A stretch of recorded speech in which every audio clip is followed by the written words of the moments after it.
അൻസിൽ എന്ന ഈ യുവാവ് ഒരു വിവരവുമില്ലാതിരുന്ന തന്റെ പ്രണയിനിക്ക് വേണ്ടി കാത്തിരുന്നത് 8 ദിവസം. ഒരിക്കൽ പോലും അവൾ ജീവനോടെ തന്റെ മുമ്പിൽ എത്തുമെന്ന് അവൻ മനസ്സിൽ വിചാരിച്ചിരുന്നില്ല. കാരണം എങ്ങനെയെങ്കിലും തന്റെ ജീവന്റെ പാതിയുടെ ഡെഡ് ബോഡി എങ്കിലും അവസാനമായി ഒന്ന് കാണണം എന്ന് മാത്രമാണ് ഈ നിഷ്കളങ്കനായ യുവാവ് ചിന്തിച്ചിരുന്നത്. ഒരു പക്ഷേ പലതരത്തിലുള്ള ഡെഡ് ബോഡികളാണ് ഇദ്ദേഹത്തിന് ദിനം പ്രതി കഴുകി വൃത്തിയാക്കാനായി കിട്ടിയിരുന്നത്. ആ ജോലി ഇവൻ ഏറ്റെടുത്തത് തന്നെ തന്റെ പ്രണയിനി ഇതിലെവിടെയെങ്കിലും ഈ മരണപ്പെട്ട 100 കണക്കിന് ആളുകളിൽ ഒരാളായി വരും എന്ന ഭീതി കൊണ്ട് തന്നെയാണ്. ദിവസങ്ങൾ കഴിയും തോറും ഇവന്റെ മനസ്സിൽ ആശങ്കകളും കൂടി വന്നു. കൈയില്ലാതെ, കാലില്ലാതെ, തലയില്ലാതെ പലതരത്തിലുള്ള മൃതദേഹങ്ങൾ അവിടെ എത്തിച്ചേരുന്നുണ്ടായിരുന്നു.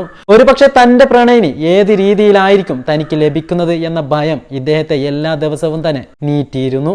പക്ഷെ അത്ഭുതം എന്ന് പറയട്ടെ, അൻസിൽ എന്ന ഈ സഹോദരന്റെ പ്രണയിനിയായ ഫിദ ജീവനോടെയുണ്ടെന്ന് മനസ്സിലാവുന്നു.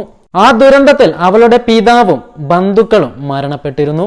പക്ഷെ മാതാവും അവളും സേഫ് ആയിരുന്നു.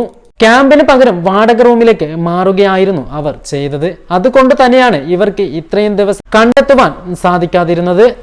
ഈ ന്യൂസ് കണ്ടപ്പോൾ എനിക്ക് ഏറ്റവും കൂടുതൽ പേടിയായി. കാരണം മുണ്ടക്കായും ചൂരമല പുഞ്ചിരിമട്ടം ഇത് ഉരുള് പൊട്ടിപ്പോയി പറഞ്ഞപ്പോൾ ഇവളെ വീട്ടിലും ഇങ്ങനെ ഒരു ആപത്ത് ഉണ്ടാവും എന്ന് ഞാൻ വിചാരിച്ചു. ബോഡി കഴുകാനായിട്ട് നിന്ന് എല്ലാ ബോഡിയും കഴുകാൻ നിന്നപ്പോൾ ഇവളെ ബോഡി വരുന്നില്ല.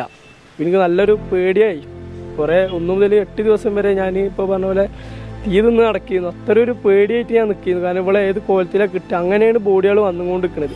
അപ്പോൾ ഇവളിങ്ങനെ ഏത് കോലത്തിലാണ് കിട്ടുകയെന്നൊന്നും നമുക്കൊരു പ്രതീക്ഷയില്ലായിരുന്നു. ഇതെൻ്റെ അച്ഛൻ മരിച്ച് ഞാൻ ഇവിടുന്ന് ബോഡി കണ്ടിരുന്നു. പിന്നെ അവളെ അമ്മ സേഫാണ്, അതായത് അവളെ അമ്മ സേഫാണ്, പിന്നെ അവളെ അനിയനും സേഫാണ്, ഓളും സേഫാണ്. കല്യാണം നമ്മൾ ഉറപ്പിച്ചിട്ടില്ല, ഉറപ്പിക്കണം. ഇനിയിപ്പോൾ ഇത് കഴിഞ്ഞിട്ട് വേണം അവളെ വേഗം കൊണ്ടുവരാൻ. കാരണം എന്താ വെച്ചാൽ അവളെ അച്ഛനും ഇതൊക്കെ മരിച്ചാലേ അവൾ പഠിത്തം കഴിയട്ടെ എന്ന് വിചാരിച്ച് നിൽക്കുകയാണ്.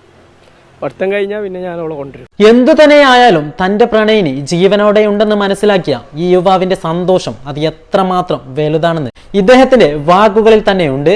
പക്ഷെ തന്റെ പിതാവ് നഷ്ടപ്പെട്ട വിഷമം, ഈ ദുരന്തത്തിന്റെ ആഘാതം, ഇതൊക്കെയും തന്നെ ഇവളെ മറികടക്കാൻ ഒരുപാട് ദിവസങ്ങൾ എടുത്തേക്കാം. എന്തു തന്നെയായാലും തന്റെ പ്രണയിനിയെ എത്രയും പെട്ടെന്ന് തന്നെ താൻ സ്വന്തമാക്കുമെന്നും വിവാഹം കഴിക്കുമെന്നും ആ യുവാവ് പറയുന്നു. നമുക്കും കാത്തിരിക്കാം ഈ ദുരന്തത്തെ അതിജീവിച്ച ഈ നായികയുടെ വിവാഹത്തിന് വേണ്ടി, ഇവർ രണ്ടുപേരും ഒരുമിക്കുന്ന ദിവസങ്ങൾക്ക് വേണ്ടി.